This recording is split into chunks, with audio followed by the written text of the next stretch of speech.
ભુજની મામલતદાર કચેરીમાં સવારના પોરમાં ધોમધખતા તાપમાં આવેલા કેવાયસી અપડેટ કરવા માટે આવેલા લોકોને સાંજ સુધી કેવાયસી અપડેટ નહીં થતાં આખરે નિરાશ થઈને પોતાના ઘરે પહોંચે છે।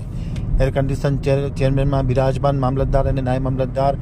આ પરિસ્થિતિ ક્યારે સમજશે તે કાંઈ કહી શકાતું નથી। લોકોની પરેશાનીનો અંત ક્યારે આવશે તે પણ કાંઈ કહી શકાતું નથી। રાશન કાર્ડ ધરાવતા કુટુંબોને કેવાયસી અપડેટ કરવા માટે સરકારે એલાન કર્યું છે, ત્યારે આ કેવાયસી અપડેટ કરાવવાની પરિસ્થિતિમાં લોકો હેરાન પરેશાન થતા હોવાની માહિતી આમતક ટીવી ન્યૂઝ ચેનલને મળી હતી। આ માહિતી મળતાની સાથે આમતક ટીવી ન્યૂઝ ચેનલની ટીમે પડતાલ કરી હતી। ગઈકાલે ભુજ ખાતે આવેલ મામલતદાર કચેરી ખાતે આમતક ટીવી ન્યૂઝની ટીમ પહોંચી હતી અને જે પરિસ્થિતિ જોઈ ત્યારે ખરેખર દુઃખ થાય છે કે સરકાર જે નિર્ણયો કરે છે પરંતુ તેની પાછળની જે વ્યવસ્થા કરવી જોઈએ એ વ્યવસ્થાના અભાવના કારણે સવારથી ધોમધખતા તાપમાં લોકો આવ્યા હોય, સાંજ સુધી પોતાનું કાર્ડમાં કેવાયસી અપડેટ ન થાય, તેમને રાશન ન મળે, આવી પરિસ્થિતિમાં લોકો હેરાન પરેશાન થતા હોવાનું સ્પષ્ટપણે માલુમ પડ્યું હતું। સુરતપર ગામના આગેવાન નીતેશ ગુસાઈ આમતક ટીવી સાથેની વાતચીતમાં માહિતી આપતા જણાવ્યું હતું કે સવારથી મોટી સંખ્યામાં લોકો કેવાયસી રાશન કાર્ડનું અપડેટ કરવા માટે ભુજની મામલતદાર કચેરી ખાતે પહોંચી ગયા છે, પરંતુ વહીવટી સુલભતા અને સંકલનના અભાવે આજે સાંજ સુધી લોકોના કેવાયસી અપડેટ થયા નથી। ટોકન આપવામાં આવી હતી, છેલ્લી ઘડીએ ટોકન આપી અને હવે આવતીકાલે આવશો ત્યારે તમારું કાર્ડ છે એ કેવાયસી અપડેટ થશે તેવું રોકડું તંત્ર દ્વારા પરખાવી દેવામાં આવતા સવારના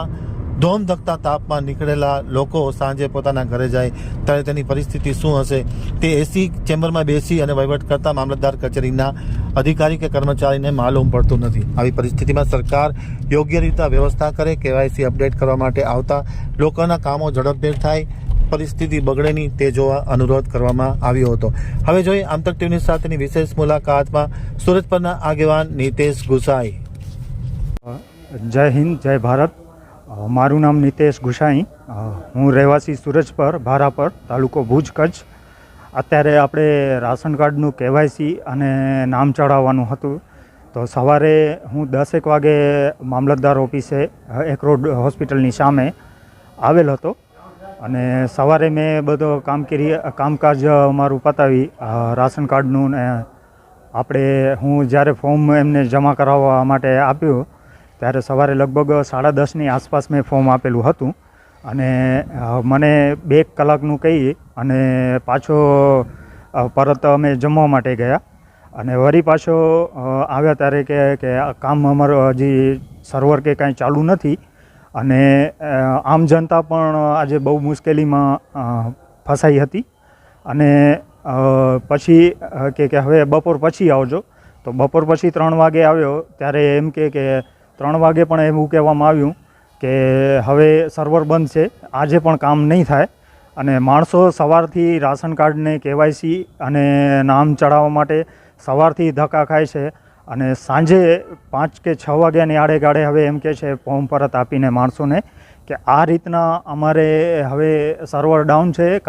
કાલે આવજો, કાલે 60થી 65 ટોકન આપવામાં આવશે અને ટોકન આપશું એટલા જ માણસોનું કામ થશે। અને અત્યારે જે 100થી 150 માણસો હતા રાશન કાર્ડ માટે એ વસ્તુ હવે એ લોકોનું કામ થયું નથી। અત્યારે માણસો બહારેથી આવે છે ટિકિટ ભાડા ખર્ચીને કે જમ્યા વગર આખો દિવસ અહીંયા મામલતદાર ઓફિસની અંદર આખો દિવસ પીડાય છે, જમ્યા વગરના, કાંઈ પાણી બાવણીની વ્યવસ્થા નહીં, એ રીતના કામગીરી ચાલુ છે। તો મામલતદાર સાહેબને અને સરકારશ્રીને યોગ્ય વસ્તુ આપણે યોગ્ય લાઈન અને વ્યવસ્થા ગોઠવાય એવી આપણે માંગ છે।